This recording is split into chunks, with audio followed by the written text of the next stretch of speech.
Thanks for tuning in for one of our Sunday messages. At Red, we're continuing to lean into our vision of being a church of passionate and committed disciples who are devoted to Jesus' alternative for the world. If you're inspired or encouraged by the ministry of our church, we'd love to have you join us. You can find out more at redchurch.au. The Bible reading tonight is Psalm 19, verses 1 to 6, and you can follow along there on the screen. The heavens declare the glory of God. The skies proclaim the work of his hands. Day after day they pour forth speech. Night after night they reveal knowledge. They have no speech, they use no words. No sounds to the ends of the world. In the heavens God has pitched a tent for the sun. It is like a bridegroom coming out of his chamber, like a champion rejoicing to run his course. It rises at one end of the heavens and makes its circuit to the other. Nothing is deprived of its warmth.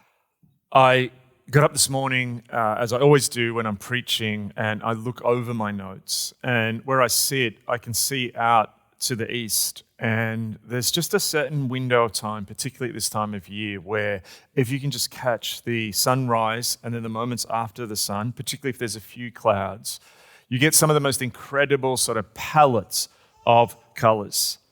And when you're so used to looking at your phone and seeing different things that are sort of all almost digitally put before your eyes, when you actually encounter a genuine sense of God's creation and its beauty, there are moments when you have to pause because it can take your breath away, no matter how many sunrises or sunsets that you've seen.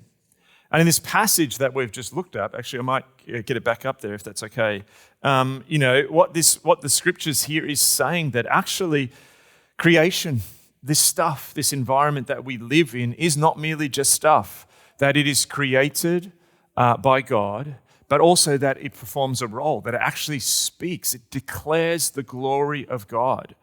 That actually this stuff is a symbol, that it's speaking to something beyond itself, and you have to stop and pause and almost get out of the programming that we're used to. And when we see it, we recognize there's something incredible. Stars at night, an incredible tree. I remember being in Africa, and I was walking, and I'd never seen a springbok before, and just walking in a park, and a springbok standing in front of me and just stopped for a moment. And then it kept jumping on its way. And just this moment where it's not like watching a nature documentary, it's actually this relational connection where this springbok is aware of my presence, I'm aware of its presence, and it's just one of those moments where it's like the veil is pulled back and you see something pointing to something greater. I began with this psalm because in many ways this is speaking about what I want to talk about today, and this is part of an overarching series which Ryan set out for us there, the Furnace of Faith. We felt this winter to go in an opposite direction to often what happens in Melbourne, where you sort of just get through winter and it's dark and often isolating and you get sick and people get sort of discouraged, and they can even be discouraged in their faith over this period. And we asked the question, how do we build a furnace of faith during this time? And this is a sub-series within that I began last week, really after, I guess, my curiosity was piqued by going to Europe for about 3 weeks and seeing on the ground a trend that I'd seen developing over the last couple of years, where the story that has defined our society, that ultimately we're moving towards a post sort of Christian environment, a secular environment, that all of a sudden there's some interesting data that seems to be coming against that.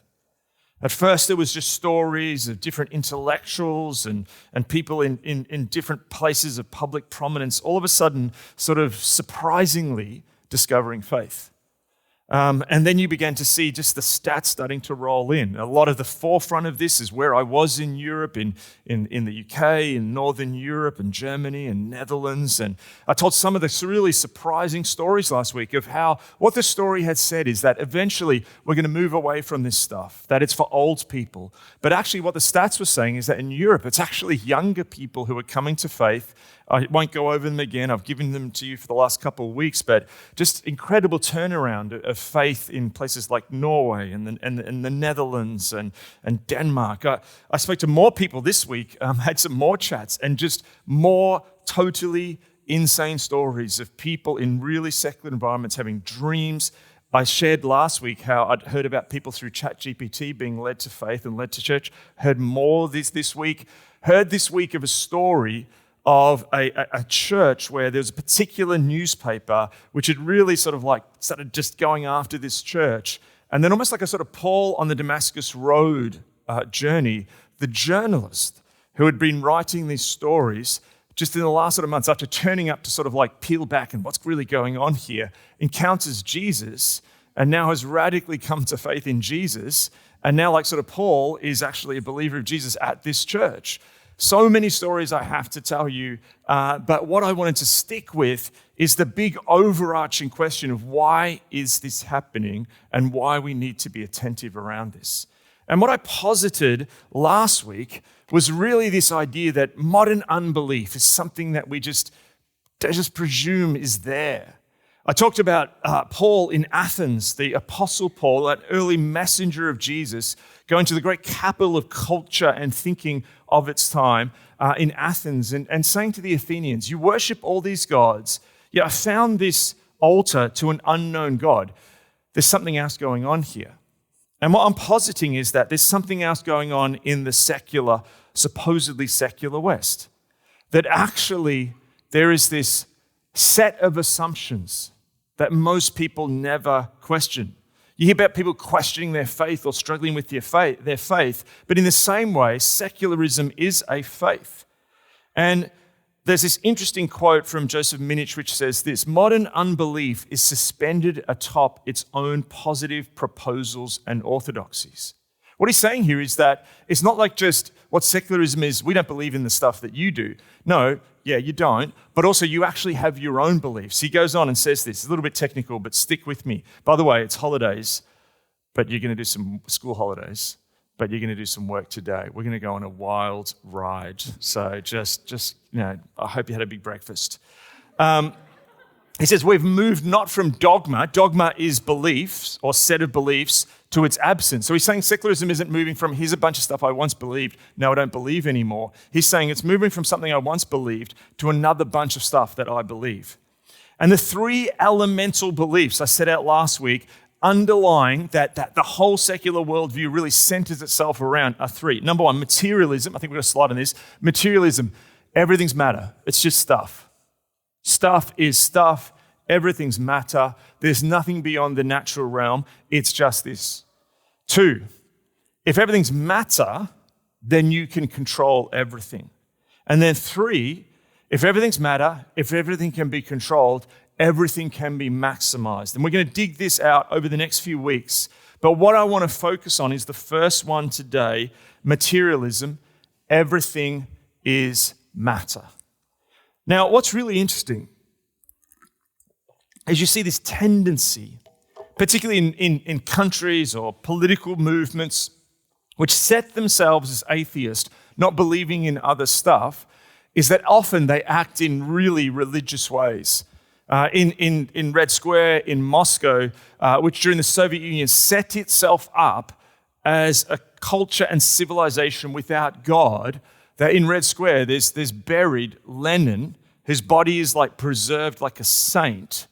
And even in the communist world, you saw like with Chairman Mao and what was called the cult of personality, that weirdly, even places like North Korea, they do a lot of stuff which they claim is not religious, but looks very religious. Now, one of the places that I find so much like this is a kind of cathedral. It's built like a cathedral. It looks like a cathedral. And this is the Natural History Museum in London.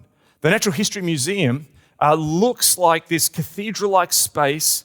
It's quite awe-inspiring when you sort of walk in, but really it's a sort of cathedral to just the natural world. And at the very top, when you sort of walk in, there's this big open space, and then you get up the stairs, sitting there, almost like sort of the Jehovah of the natural history world, is Charles Darwin. There's a photo I took of him, and there's a tourist who had no idea that a few years later he'd be featured on the other side of the world at Red Church in a photo.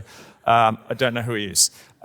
But what's really interesting is that this is in very much a way of what was happening in some places about 100 years ago, this belief that we'd moved beyond religion, that there were the cathedrals of the past, but now there were new cathedrals, to this belief that really, at the end of the day, everything is just matter. Now, I took that, I think, 4 or 5 years ago when I went to the Natural History Museum. And then I was there like a couple of years ago, went and had another look thinking about all of this. And as I was walking out, I'm leaving and there's a group of people and I'm sort of heading out. And in front of me is like this figure. I'm like, that figure looks really familiar.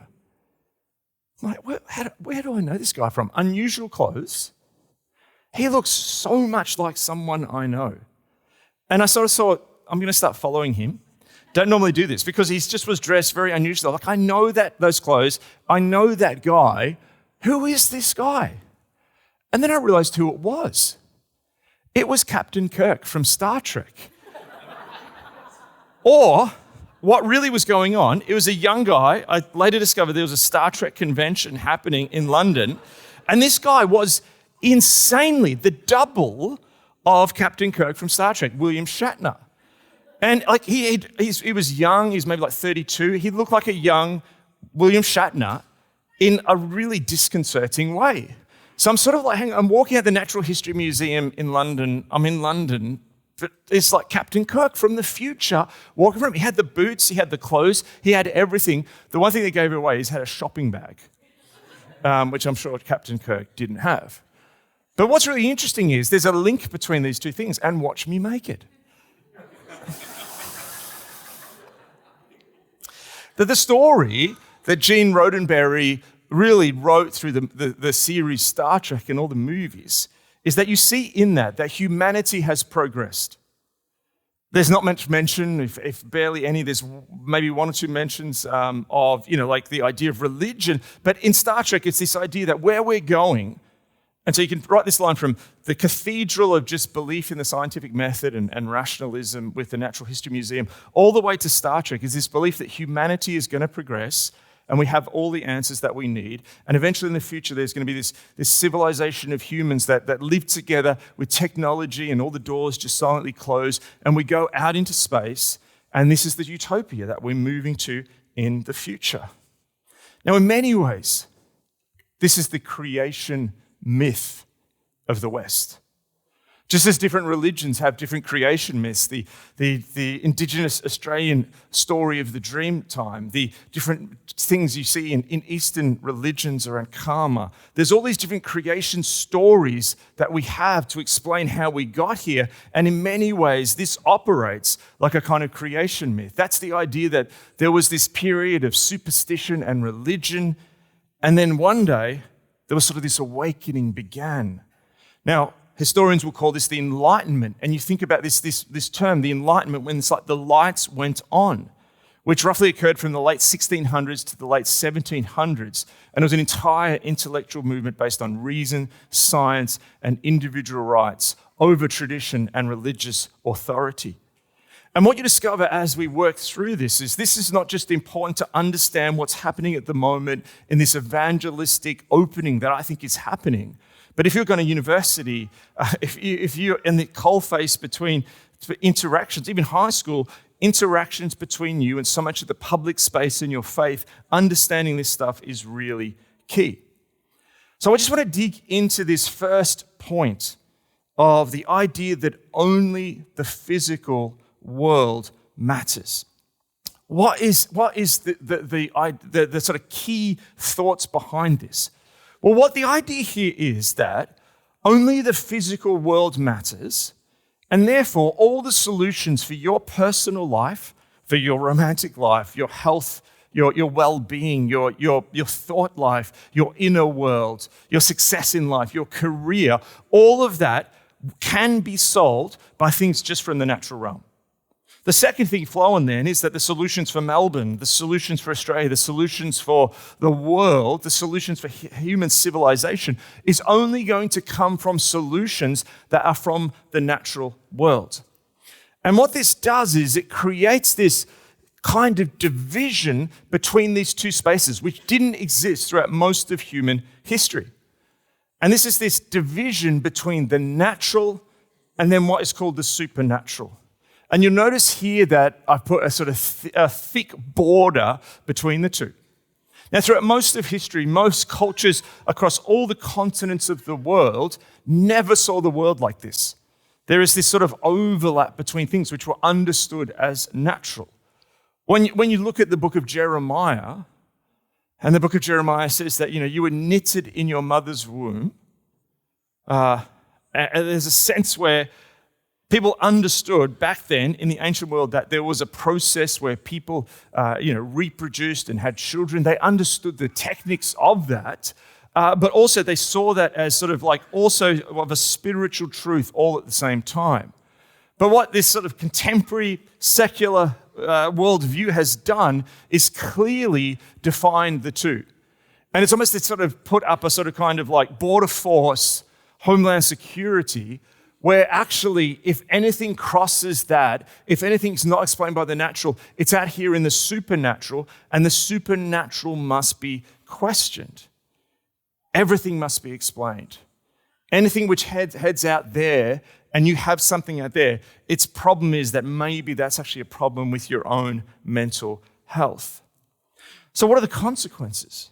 Well, spiritual or just even transcendent realities are pushed out of public and for many people, private life. Some people who want to maintain a kind of religious life, their experiences are relegated or permitted, but only if in the private or in a worship setting that keeps itself separate from the rest of the world. And what problems does this create? Well, much of human experience resists this reduction. If we could just put that back up again and ask you a question. Where do things which are harder to put, which are harder to see and prove, like love, the concept of beauty, meaning, purpose, art that captures you in a way that's just like hard to explain, spirituality, where do you place them neatly in this division? You see, the other thing that happens is that people still report spiritual experiences. Research tells us that many atheists pray, and even many atheists see answers to their prayers when you interview them.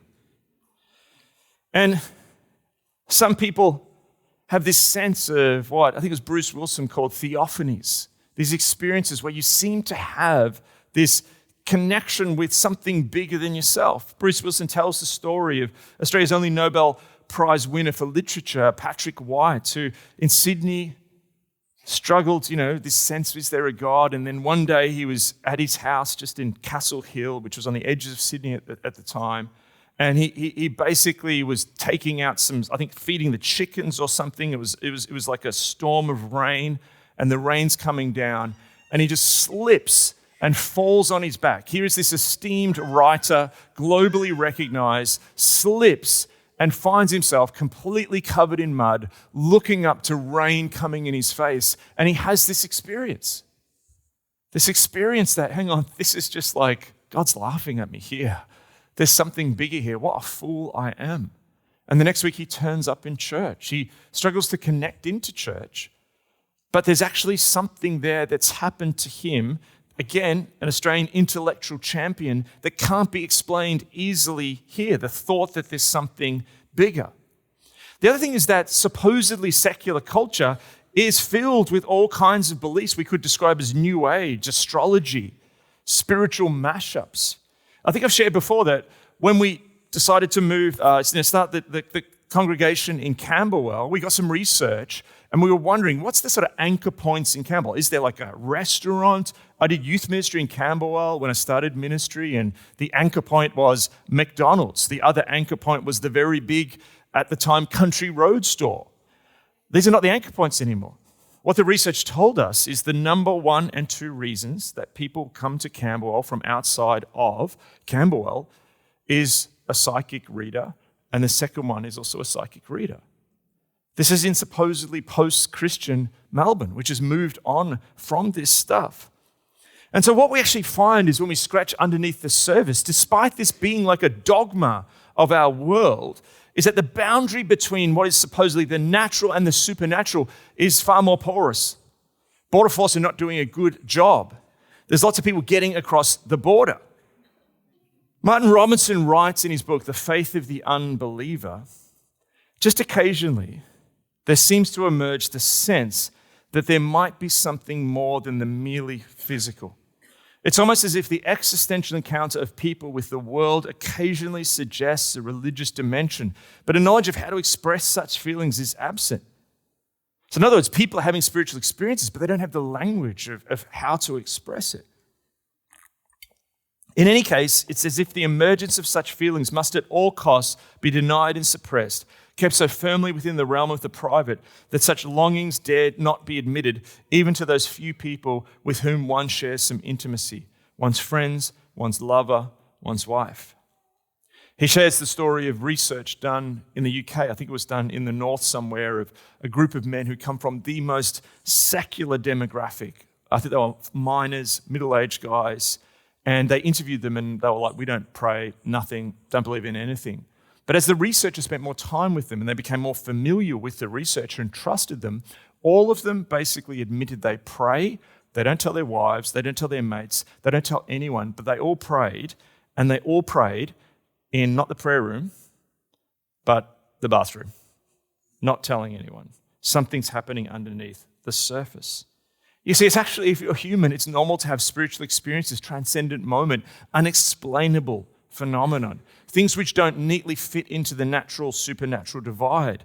And this has existed like lava under the surface of Western society. But what is changing now is that we're starting to see it seep out from the surface as the structures of secularism struggle to keep it under, and are accompanied by what I think is a transcendent, sovereign move of God. So the first thing is, it's all just stuff. It's all just physical. But the second point on the list is, if you can see, measure, or change it, it's real.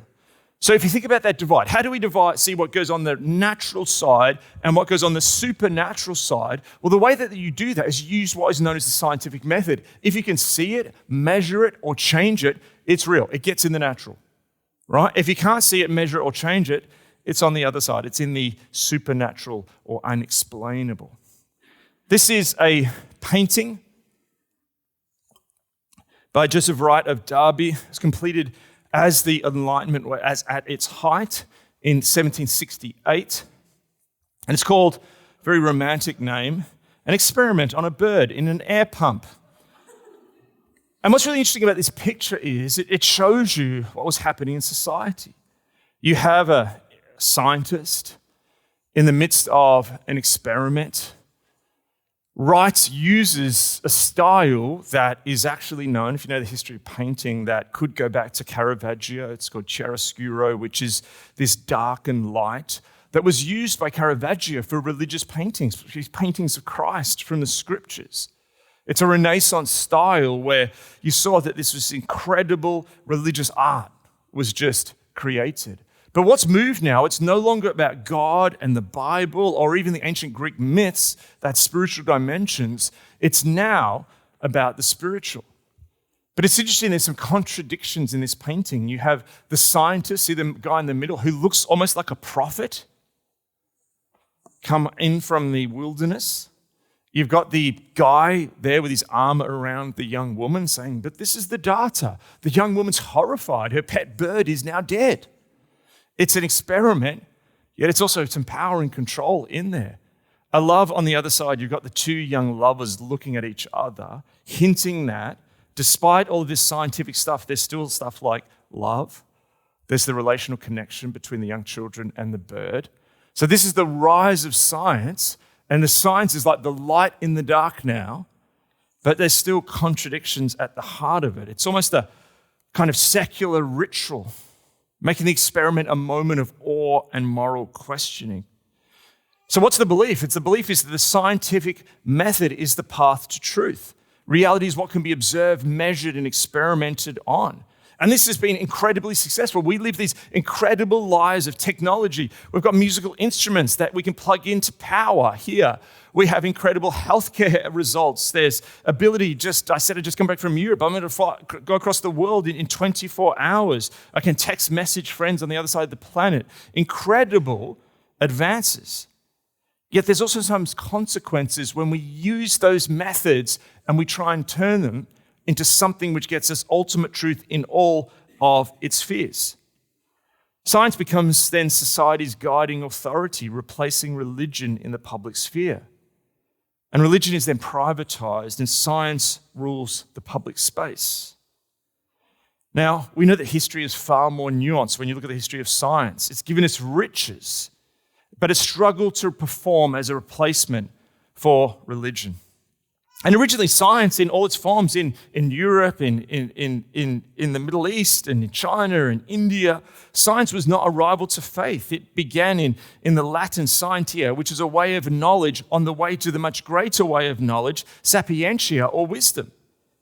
And part of the sort of mythology that we have in the West is that science has always been in conflict with religion. But actually, historians now know that many of these supposed conflicts are largely myths themselves. Medieval science was far more advanced than we reckoned, and figures like Copernicus, Galileo, and even Darwin did not see their work as opposing faith when they set out. And the church actually supported much early science, and often the early scientists were clergymen.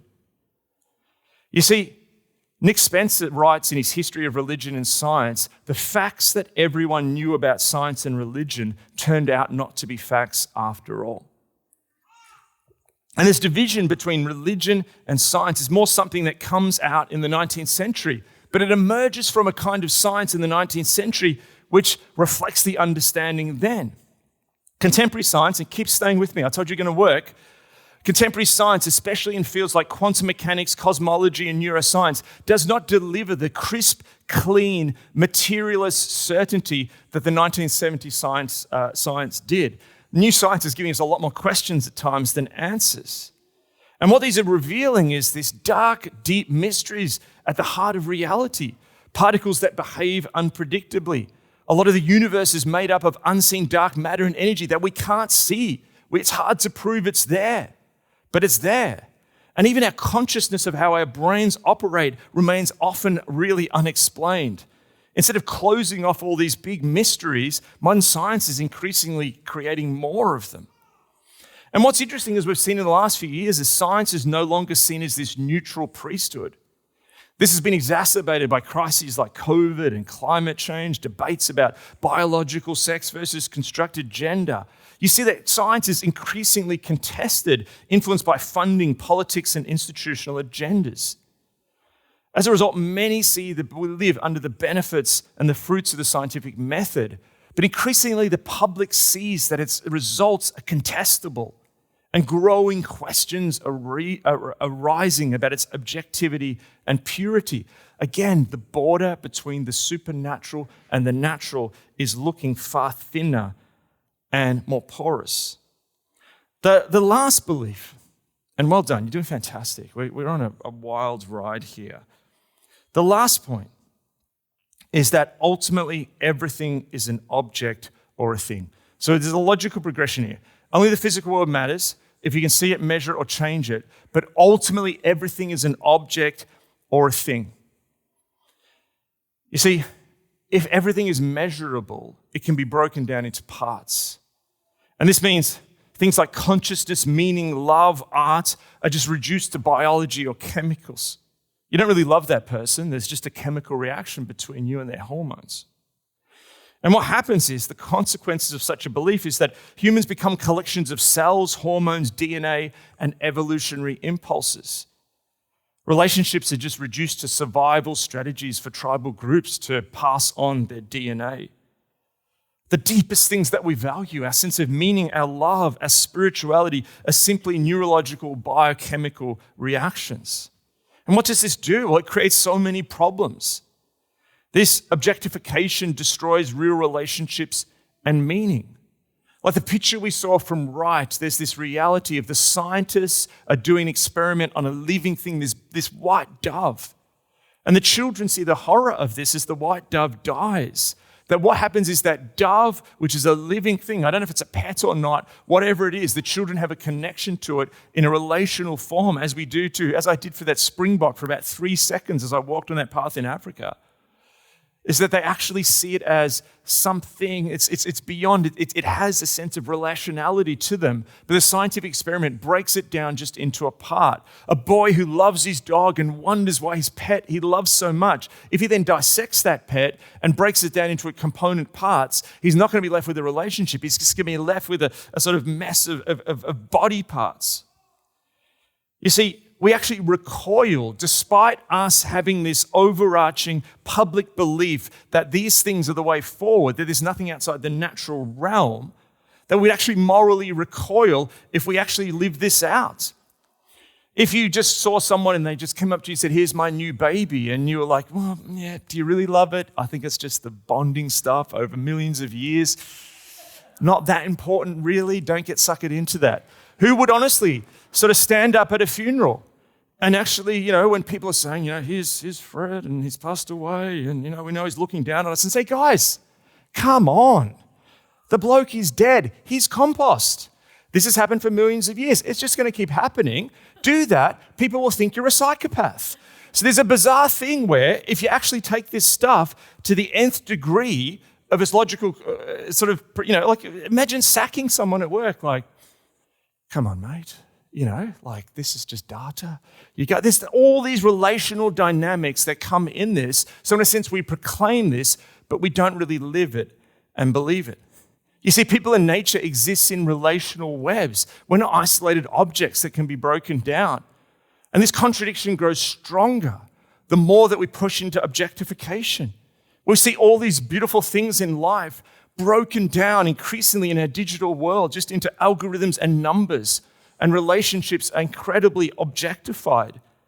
You see, we relate to living things but tend to use dead things, turning them into tools, or as the Old Testament would say, ultimately idols. You see, in the past, it's like people lived. Charles Taylor's got this idea of the buffered self. And the way I would describe it is that he's saying people in a secular world, it's like what the secular world has done is put noise-cancelling headphones on us. So all those things, the sunset, the relational connection, the sense that it's something bigger, the sense of our smallness in the world, supernatural experiences, it's like the secular world is just like noise-cancelling headphones blocking them all out. Well, they're running out of batteries because this is leading increasingly in our world to isolation, atomization, and a spiritual hunger that grows the more everything is objectified. You see, we increasingly find ourselves in a blurred and contested space between the natural and the supernatural. And this expert class, which once upheld that border, are increasingly beginning to lose their hold. More and more people are becoming open to supernatural ideas. More and more people are reporting supernatural experiences. And something's happening in the last couple of years, like the story that Ryan just told, and this is a story we've had so many times at Red. People said, I've got a mate, I've got a family member, not interested in faith. Last 18 months, something really different happening. You see, I think this is fueling a widespread spiritual questioning. And while such curiosity has existed for a long time in the West, it's been hidden in private spaces, it's in the subterranean lava, but now it's breaking up in small. It's not a volcano yet, but it's breaking through the surface. Now, it's really interesting then to bring this back to a biblical worldview.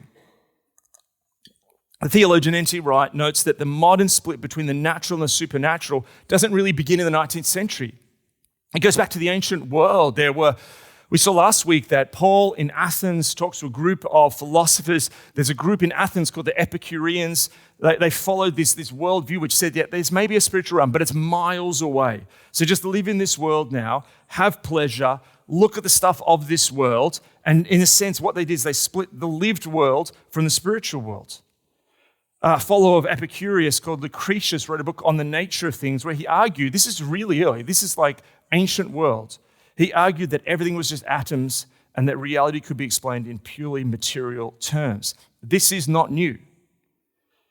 And what Wright says is ultimately not just about natural and supernatural, That ultimately what this is about is the split between heaven and earth, a vision of the cosmos where God is absent from his creation. And what the scripture tells us is the story of the reuniting of heaven and earth. Jesus does not stay far. God comes close. Emmanuel, God with us. God is withdrawn in the story because of the way sin enters into the world. But the arc of Scripture is not one of abandonment. It's the story of God's return. It's the story of heaven and earth being reunited. God never leaves a natural realm. It's about the supernatural and the natural, heaven and earth reuniting and humanity being restored to relationship with God. Psalm 19, which we began with, gives us a glimpse of this. The heavens declare the glory of God. The skies proclaim the work of his hands. Here, heaven and earth overlap. The natural world is not silent. It's proclaiming this truth. The created order points beyond itself. This morning when I awoke and I looked at the pinkish orange hues in the sky, that wasn't just a chemical reaction or whatever the heck is going on in the cloud system. It's also a love letter to you and I. That God loves us and that we're not alone. It's a signpost. It's a symbol. It's pointing to something. It's not a closed system. See, creation is good, but as Paul says in Romans, it groans as if in the pains of childbirth, waiting for its redemption. Unlike the worldviews which see God in everything or everything being God, Christianity does not claim that God is nature. Rather, it's a sign pointing towards God. It's not just matter, it contains a message. And what this means is we're not cut off from the transcendent. We're going to go through the world continually having experiences which don't fit into this neat designation between natural and supernatural because those two realms are crashing in together. The world is alive with purpose, alive with signs of God's glory. Last week, I showed a video of Pt.2 being interviewed by Ross Douthart. Thank you for not filling my inbox with questions about the Antichrist this week. But what's really interesting, if you watch that video onwards, Teal actually says that nature is sinful and we need to use technology to escape it. But actually what the scriptures are saying is that nation is good, that it's not meant to be escaped, it's meant to be renewed, not replaced. You see, this vision speaks powerfully to our secular age.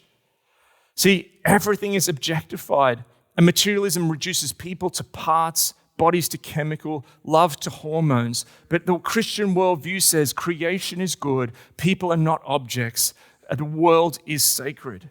See, we are created, and Scripture sets it out from the get-go in chapter 1 of Genesis, and where in 1:27 it reads, "So God created mankind in his own image. In the image of God he created them, male and female." This means, as N.T. Wright says, we are God reflectors standing at the dangerous threshold of heaven and earth, of present and future. This means that we live as people who don't have a division between the natural and supernatural. Rather, in you is an overlap of heaven and earth. Adam, when he's created, Adama from the earth, has the ruach, breath of God, breathed into him. That is you. That is who you are. There is a world which is filled with wonder and glory. And when we live this, it actually speaks a message to the world. Now, there are so many people who I think are slowly beginning to see the failings of that division. They're beginning to see this secularist worldview that we're going to continue to work through over the couple of weeks beginning to fall down. And this presents this incredible opportunity where people are looking at faith again in a new way because they're losing the credibility of the past way. Is it everyone? No. But is it an increasing number at this moment? Yes. And I just want to say to you, because of that sort of public shame around supernatural or unexplainable experiences, many people are not going to just interrupt the sort of water cooler discussion at morning tea at work and go, "Hey, I just had a spiritual experience the other night." That may happen to some people. We've actually had some stories of that, by the way. But most people are going to be sort of keep it on the down low. But when you enter into a conversation, they're looking for people with who can I have a safe conversation with. Can I just tell you too, that people at Red, multiple people, having people who coming up to them who are involved in all different other religions, spiritual different stuff, but actually seeking Christians out at this point because they're wanting to talk to people about some of the experiences that they're having. God is placing many of you in those positions. So we're at this moment where something's happening. Now, again, too, this is well done for working with me through this. Like, this could have been a 14-week lecture series. I could have run this as a subject somewhere. But I just want to end with a really practical starting point, and it's just one. I was thinking about this sermon all week. I've been preparing this for several weeks. And I was like, how do I land this? You know, we've taken such a vast journey through what's going on in our culture. And I just want to land it in this way. And I often pray, like, God, give me a way to land this. And this week, I was in Sydney and heard a speaker, Alicia Britt Chole, speak. She wrote a book called Anonymous. I know a few people have written here. Incredibly deep speaker and real fountain of wisdom. And she basically gave this way of following Jesus that was so profound and so simple all at the same time. She basically called it, I think she called it the plurality. And I'm like, oh, that sounds intriguing and big and complex. I like intriguing, big, complex things. But then she explained it, and it was so simple but profound. And what she said is, one of the simplest things you can do to transform your faith, and I think break down that division, because I'm just going to be honest, lots of Christians have imbibed that secular, so that supernatural, natural thing, and you're like at work during the week and it's natural, and then you're at church on Sunday, it's supernatural, and then you go back and hang out with your mates and it's natural, and then you go to small group and it's supernatural. We're going between those two worlds. How do you break that down? How do you also live in a way that other people go, hang on, there's something there? And she said this, she said, what plurality is realizing is that everything that you do, reframe it, instead of saying, I'm going to catch the bus now, Jesus and I are going to catch the bus now. I'm going to cook risotto now with peas. Jesus and I are now going to cook risotto with peas. I'm going to this really tough meeting at work, and I'm actually concerned about my longevity in this workplace. Jesus and I are going to a meeting at work. And as I sat there and heard her explain this, the profundity of this just began to break on me. And what she said is, number one, this will bring a sense of holiness, because there's going to be eventually something, a part of you where you've wanted Jesus not to be in that part. You've got your little sort of natural realm there where I'm just going to give Jesus all this, but there's this little bit here. So there's going to be stuff like risotto, catching the bus. But then maybe there's a rut, maybe there's a habit that you know doesn't align with what Jesus wants. Maybe there's a relationship. Jesus and I, Jesus and I, Jesus and I. And what this does is, Jesus as the one who is bringing heaven and earth, you then are bringing into all these situations in your life. Just do that. And I believe that it begins to change. Sunset this morning, Jesus and I are looking at a sunset. You begin to look at the world differently. I've been practicing this since I heard it. And it is a profoundly transformative thing. So we're going to continue in this series, but what I would love to do now is I would love for us to stand, and what we're going to do is we're going to worship. So if Jesus and you could stand. Before Jesus and you worship, and then Jesus and you go and have a coffee. We're going to worship in a second, but I just would love to pray. Jesus, we do recognize, I recognize that it's not always been Jesus and me. It's not always Jesus and us. That there are large parts of our lives we live where it's simply us. We recognize and we stand in the gap for a moment for a society which has said that it can do it all without you, that has tried to push you into some sort of supernatural, woo-woo, weird space called the supernatural. And we just want to just recognize the truth that the heavens declare your glory. The people left and right are created in your image. That you said, Jesus, that when we give a glass of water to someone, we're giving it to you, that actually what just seems like the ordinary is actually filled with angels and wonder and glory and grandeur, that actually you choose to make yourself real in the ordinary. Jesus, I just want to just pray in any way, wherever we are, if there are people in this room, and almost every week there is people who are exploring faith, may you just show yourself increasingly to them. We know that surrounding us are people having spiritual transcendent experiences they cannot explain. As Martin Robinson said, they don't have language to communicate, but they're experiencing something. We thank you for all the blessings of science and the incredible stuff we have that humans throughout history haven't had, but we also just recognize the limits of that as a religion. God, we pray against the objectification happening in our world, turning your creation into stuff, things. And we just recognize that we live in a relational world, but the most central relationship is you, Jesus.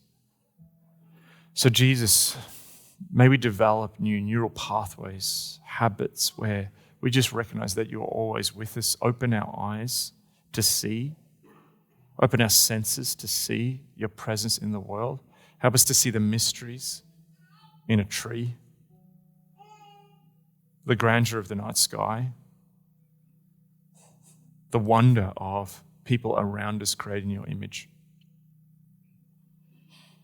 God, I just pray for actual divine appointments this week as those who are seeking around us may just have the bravery to share their questions, their openings, their doubts they have about the story that they've been told, which is increasingly falling over.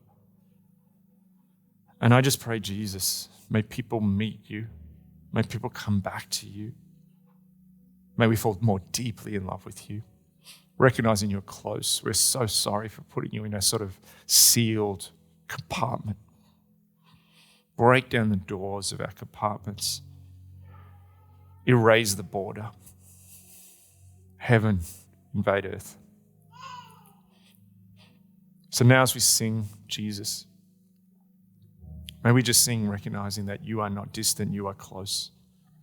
And may others see you in us, Jesus. So move amongst us now. We pray, Jesus.